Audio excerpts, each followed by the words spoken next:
మోడీకి బీజేపీకి తెలంగాణలో ఇంత గ్రాఫ్ పెరగడానికి కారణాలు ముఖ్యంగా కవితని ఈ టైంలో లోక్సభ ఎన్నికలకు ముందు జైల్లో వేయడం. సో ఇది ఒక లైన్ అని చెప్పుకోవచ్చా, ఈ పాత్ర ఉండొచ్చా? అంటే పాలిటిక్స్లో ఎప్పుడు కూడా వ్యాక్యూమ్ అనేది, ఎప్పుడు వ్యాక్యూమ్ ఉంటే అప్పుడు ఇంకొక పార్టీ వచ్చి స్పేస్ ఉంటుంది. ఇప్పుడు బీఆర్ఎస్ అనే పార్టీ మొన్న అసెంబ్లీ, టీఆర్ఎస్ ఉన్నప్పుడు వేరు, బీఆర్ఎస్ మారినాక బీఆర్ఎస్ అంటే భారత రాష్ట్ర సమితి, టీఆర్ఎస్ అంటే తెలంగాణ రాష్ట్ర సమితి. కేసీఆర్ గారు ముఖ్యమంత్రి అయ్యారు, 10 ఏళ్ళు అధికారంలోకి వచ్చారు, మంచి చేస్తే మంచి చేసారు, చెడు చేస్తే చెడు చేసారు, మంచి ఉంది చెడు ఉంది. ఎప్పుడైతే బీఆర్ఎస్ పార్టీ ప్రకటించినాక మాకు తెలంగాణ ఎజెండా కాదు భారతదేశం మొత్తం ఎజెండా అన్నప్పుడు ప్రజలు కూడా మాకు టీఆర్ఎస్తో అవసరం లేదు, కేసీఆర్కి తెలంగాణ అవసరం లేదు, కేసీఆర్ ప్రధానమంత్రి కావాలి, ఉప ప్రధానమంత్రి కావాలి, భారతదేశం మొత్తాన్ని వెళ్ళాలనుకున్నప్పుడు ఆయన ఎజెండాలోంచి తెలంగాణ వెళ్ళిపోయింది, తెలంగాణ ప్రజల ఎజెండా టీఆర్ఎస్ వెళ్ళిపోయింది. ఇప్పుడు నీ ఎజెండా మారినప్పుడు మా ఎజెండా కూడా మారుతుంది. నువ్వు తెలంగాణ బాపు, తెలంగాణ గాంధీ అని చెప్పినప్పుడు మేము నెత్తి మీద పెట్టుకున్నాం. నేను మొత్తం భారతదేశం మొత్తాన్ని దేశ్కి నేత జనతాకి జనార్దన్ అనుకున్నప్పుడు నువ్వు అవసరం లేదురా బాబు అని పంపించేసినాం. ఆ స్పేస్ని అసెంబ్లీ ఎలక్షన్లో కాంగ్రెస్ వర్సెస్ బీఆర్ఎస్ అయింది, ఇప్పుడు పార్లమెంట్ ఎలక్షన్స్లో కాంగ్రెస్ వర్సెస్ బీజేపీ అయింది. ఇక్కడ బీజేపీకి మేము బీజేపీతో మాకు చాలా డిఫరెన్సెస్ ఉన్నాయి, వాళ్ళ కోర్ హిందుత్వవాదం కానీ మనువాదంతో మాకు చాలా డిఫరెన్సెస్ ఉన్నాయి. బట్ మొన్న అసెంబ్లీ ఎలక్షన్లో బీసీ ముఖ్యమంత్రి చేస్తా అని చెప్పినప్పటికి కూడా కేసీఆర్ని ఓడించాలంటే కాంగ్రెస్ అనే అస్త్రమే పనికొస్తుందని చెప్పి నేను స్వయంగా నా టీం తోటి 31 అసెంబ్లీ నియోజకవర్గాల్లో కాంగ్రెస్ పార్టీ కార్యకర్త కన్నా ఎక్కువ పనిచేసి 27 సీట్లు గెలిపించుకున్నాం. ఢిల్లీ ఏఐసిసి పెద్దలు మాకు వచ్చి మా ఇంటికి వచ్చి రిక్వెస్ట్ చేసిర్రు, ప్లస్ మా ఎజెండాలో కాంగ్రెస్ని వాడుకున్నాం, కాంగ్రెస్ ఎజెండాలో మేము పోలే. అయితే ఇక్కడ ఏమైందంటే పార్లమెంట్ ఎలక్షన్కి వచ్చరికి ఉన్న 17 సీట్లలో ఎస్సీ 3 సీట్లు, ఎస్టీ 2 సీట్లు, 5 సీట్లు పోతే 12 జనరల్ సీట్లు ఉన్నాయి. 12లో హైదరాబాద్ సీట్ తీసేస్తే 11 సీట్లు, 11 సీట్లలో 8 అగ్రవర్ణాలకు ఇచ్చారు, 7 రెడ్లకి 1 వెలమలకు ఇచ్చారు. ఇలా తెలంగాణలో మెజారిటీ ప్రజలు బీసీలు. ఇంత మేము బీజేపీకి వ్యతిరేకంగా పనిచేసినా కూడా బీజేపీ 5 నుంచి 6 సీట్లు ఇచ్చింది. వాళ్ళు క్యాచ్ చేసుకుర్రు ఈ బీసీని కాదు, వాళ్ళు ఎంత తెలివిగా టికెట్లు ఇచ్చారంటే ఒక ముదిరాజుకి టికెట్ ఇచ్చారు, మున్నూరు కాపులకు ఇచ్చారు, గౌడ్స్కి ఇచ్చారు, యాదవులకు ఇచ్చారు.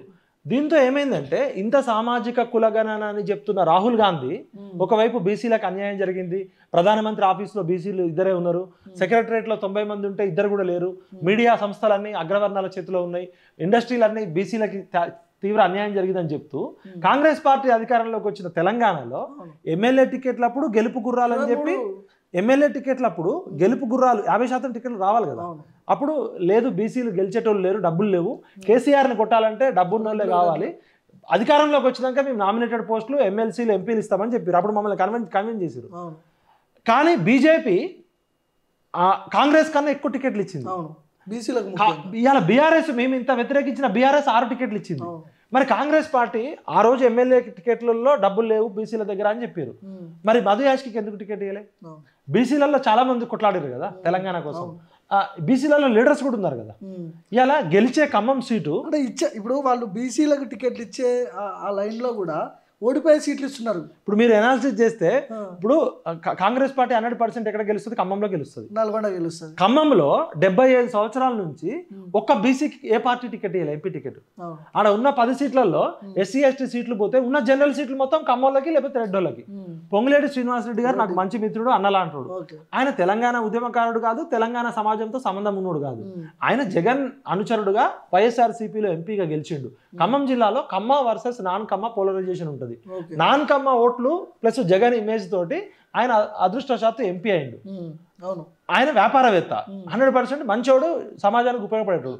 అలాంటి వ్యక్తి ఎంపీ అయిండు, సెకండ్ ఎమ్మెల్యే అయిండు, మినిస్టర్ అయిండు.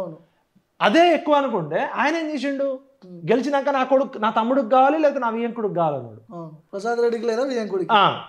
సెకండ్ తుమ్మల నాగేశ్వరరావు అనే వ్యక్తి తెలంగాణ ఉద్యమకారుడు కాదు, తెలంగాణ సమాజంతో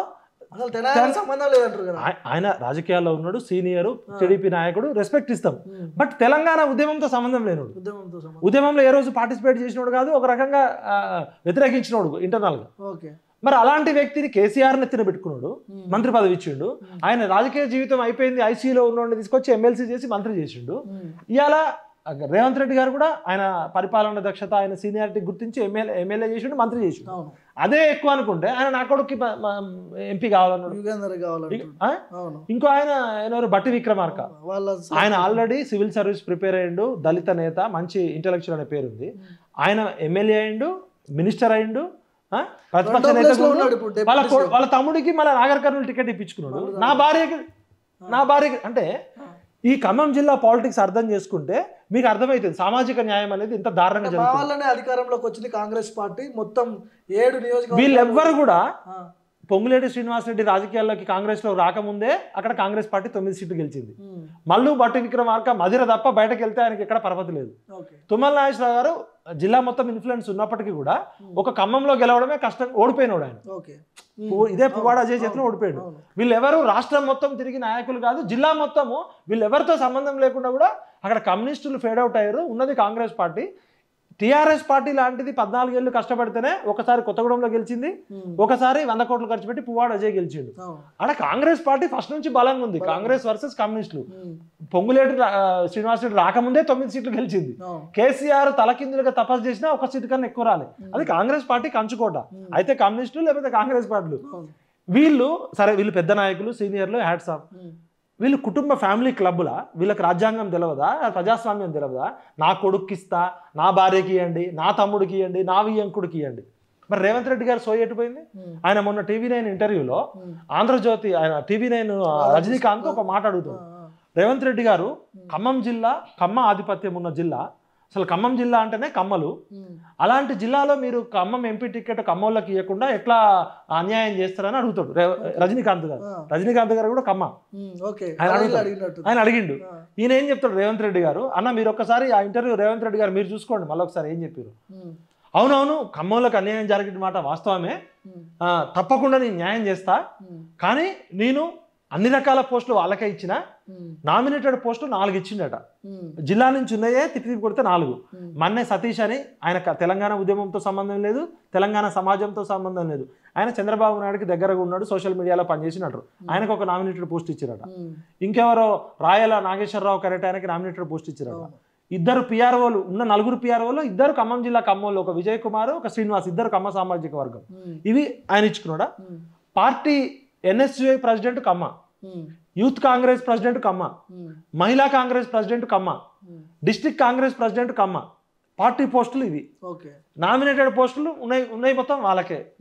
ఇక ఉన్న ఒక్క ఎంపీ టికెట్ రేణుకా చౌదరి గారికి తెలంగాణ ఉద్యమంతో సంబంధం లేదు, ఖమ్మం జిల్లాతో పేగుబంధం లేదు. ఆమె గతంలో ఎంపీ. మా ఖమ్మం జిల్లా దౌర్భాగ్యం ఏంటంటే ప్రతిసారి PV రంగయ్య నాయుడు అనేట ఆయన ఎక్కడో కృష్ణా జిల్లా కాకినాడ నుంచి ఆయన వచ్చిండు. అంతకుముందు PV నరసింహారావు గారు ఒక లేడీని తీసుకొచ్చి పెట్టిండు. అంటే మా ఖమ్మం జిల్లాలో నాయకులు లేరా మాకు? అయితే ఈ ఖమ్మం జిల్లా 3 మంత్రులు, ఒక ఆయన కొడుకుకు కావాలంటుండు, ఒక ఆయన భార్యకు కావాలంటుండు, ఒక ఆయన తమ్ముడికి కావాలంటుండు అని చెప్తే సోనియా గాంధీ అట ఎవ్వరు కుటుంబ సభ్యులకు ఇవ్వద్దు, రేవంత్ రెడ్డి గారు మీరు కాంగ్రెస్ పార్టీకి ఎవరైతే లాయల్గా ఉంటారో వాళ్ళకి టికెట్ ఇవ్వమని చెప్పిండట. రేవంత్ రెడ్డి గారు చెప్పారు. అప్పుడు ఈయన ఏం చేసిండట, మండవ వెంకటేశ్వరరావు అనే వ్యక్తి కాంగ్రెస్ పార్టీకి సీనియర్ నాయకుడు, కాంగ్రెస్ పార్టీకి లాయలిస్ట్ అట. మండవ వెంకటేశ్వరరావు అంటే నాకు కూడా గౌరవం ఉంది, చాలా మంచి మనిషి. ఆయనకి ఖమ్మం జిల్లాకి ఏం సంబంధం? ఆయన తెలుగుదేశం పార్టీతో జీవితం స్టార్ట్ చేసి తెలుగుదేశం పార్టీ నాయకుడిగా రిటైర్ అయి ఉన్నాడు. ఖమ్మం జిల్లాతో ఏ విధంగా సంబంధం లేదు. అంటే కేవలం ఖమ్మ కాబట్టి ఎక్కడో నిజామాబాద్ ఉన్న మండవ వెంకటేశ్వరరావు తీసుకొని ఖమ్మం జిల్లా మీద టికెట్ ఇద్దామని ట్రై చేసాడు. అది రేవంత్ రెడ్డి గారు చెప్పేదాకా మాకు తెలియదు. ఆయన కాంగ్రెస్ పార్టీ లాయలిస్ట్ ఎప్పుడైండు, తెలంగాణ ఉద్యమకారుడు ఎప్పుడైండు, కాంగ్రెస్ పార్టీకి అత్యంత వినేయుడు టికెట్ ఇవ్వమన్నారు. అయితే మండవ వెంకటేశ్వరరావుకి టికెట్ ఇవ్వడము అంటే మళ్ళా ఖమ్మంలో ఆధిపత్యాన్ని తీసుకురావడమే. ఉన్న ఒక ఎంపీ టికెట్ రాజ్యసభకి రేణుకా చౌదరి గారికి. అంటే 55 నుంచి 60% ఉన్న బీసీలకి పార్టీలో టికెట్లు ఉండవు, నామినేటెడ్ పోస్టులు ఉండవు, ఎమ్మెల్సీ పోస్టులు ఉండవు, ఎంపీ పోస్టులు ఉండవు, పార్టీ పోస్టులు ఉండవు. ఆఖరికి ఉన్న ఒక్క ఎంపీ టికెట్ కూడా ఇవ్వలేదనే సోయి కూడా లేదు. అక్కడ ఏం చెప్తున్నాడు రేవంత్ రెడ్డి గారు, నేను ఏం చేసినా మీకు తెలుసా, వెంకటేష్ తెలుసా మీకు అని అన్నాడు ఎవరు రేవంత్ రెడ్డి గారు. అవునండి, వెంకటేష్ కూడా తిరిగి ప్రచారం చేసిండు. వెంకటేష్ ఒక సినిమా నటుడు, ఆయన గౌరవం ఇస్తాం. ఆయనకి ఖమ్మం జిల్లా రాజకీయాలతో ఏం సంబంధం, తెలంగాణ రాజకీయాలతో ఏం సంబంధం?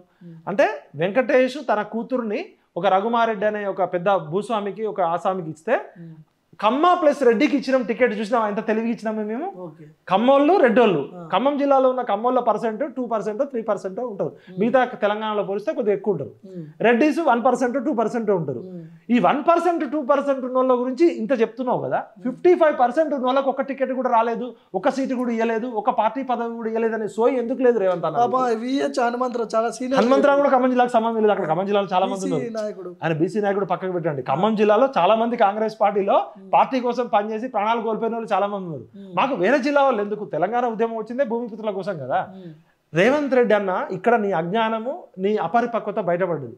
60% జిల్లా ప్రజలు ఆ ఇంటర్వ్యూ చూసి నిన్ను తూతూ అంటున్నారు. అంటే నువ్వు ఖమ్మంల కోసం పనిచేయడానికి వచ్చినావా? చంద్రబాబు ఇప్పటికే చంద్రబాబు నాయుడు శిష్యుడని అంటున్నారు.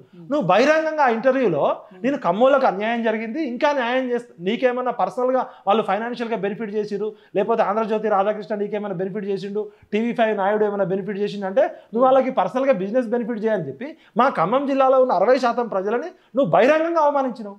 అంటే ఖమ్మం జిల్లా అంటే ఖమ్మోళ్ళే, ఇంకా మొన్నటిదాకా ఖమ్మంలో పాలన అయింది, ఇప్పుడు రెడ్డోళ్ళ పాలన అయింది. ఎవరి రఘుమారెడ్డి? రఘుమారెడ్డి అనేట ఆయన వాళ్ళ కుటుంబ నేపథ్యము తెలంగాణలో రజాకారుల మూమెంట్ అప్పుడు విష్ణూరి రామచంద్రారెడ్డి, మహబూబాబాద్లో జన్నారెడ్డి అని ఇంకొక 2-3 కుటుంబాలు కొన్ని వేల ఎకరాల భూములు ఆక్రమించి రైళ్లు అరగంట పాటు ప్రయాణించినా కూడా వాళ్ళ భూములే ఉండేటి. ఇందిరాగాంధీ భూములు చేసింది కదా, ల్యాండ్ సీలింగ్ యాక్ట్ పెట్టక ముందు మొత్తం వరంగల్ జిల్లా ఖమ్మం జిల్లా బార్డర్ అంతా వీళ్ళ కుటుంబాల చేతిలో ఉండేవి. వీళ్ళ వల్లనే ఈ దేశ్ముఖులు, దేశపాండే, రెడ్డి దొరలు, వెలమ దొరల వల్లనే తెలంగాణ అన్యాయానికి గురైంది. ఈ విష్ణూరు రామచంద్రారెడ్డి బంధువులని, ఈ జన్నారెడ్డి బంధువులు వీళ్ళంతా వీళ్ళని తీసుకొచ్చి మా జిల్లా ఖమ్మం జిల్లా చైతన్యానికి పుట్టిన ఖమ్మం జిల్లాలో రఘుమారెడ్డి గారి ఫాదరు రామసాయం సురేందర్ రెడ్డి గారు కాంగ్రెస్ పార్టీ వాది కావచ్చు, ఆయన సీనియర్ లీడర్ కావచ్చు. అంటే మళ్ళా కుటుంబ పాలన తీసుకురావడానికి ఫ్యామిలీ క్లబ్లా? అంటే ఖమ్మం జిల్లా అంటే ఒక పొంగులేటి కుటుంబము, లేకపోతే ఒక తుమ్మల నాగేశ్వరరావు కుటుంబము, ఒక పువ్వాడ నాగేశ్వరరావు కుటుంబము. నల్గొండ జిల్లా అంటే ఒక జానారెడ్డి కుటుంబము, ఒక కోమటిరెడ్డి కుటుంబము, ఒక ఆయన ఇంకొక ఆయన ఉత్తమ్ కుమార్ రెడ్డి కుటుంబము. అంటే ఈ ఫ్యామిలీ క్లబ్బులు రాజ్యం ఎలా అనుకుంటున్నారా? తెలంగాణ వచ్చిందే ఈ పరిపాలన వికేంద్రీకరణ జరగాలి, రాజకీయ అధికారం SC ST BCలోకి రావాలని కదా. అదృష్టవశాత్తు SC STలకి కాన్స్టిట్యూషనల్ రైట్స్ ఉండడము, ప్రొటెక్షన్స్ ఉండడంతో వాళ్ళ వాటా వాకు దక్కుతుంది. మీకు కనీసం ఎందుకు సోయి ఉండదు? 60% ఉన్న BCలకి ఒక్క టికెట్ కూడా ఇవ్వలేకపోయినాం మనమని సోయి లేకుండా బహిరంగంగా మీరు మాట్లాడుతున్నారంటే మీకున్న అజ్ఞానం మొత్తం బయటపడుతుంది. మీ అహంకారానికి ఖమ్మం జిల్లా ప్రజలు నవ్వుకుంటున్నారు.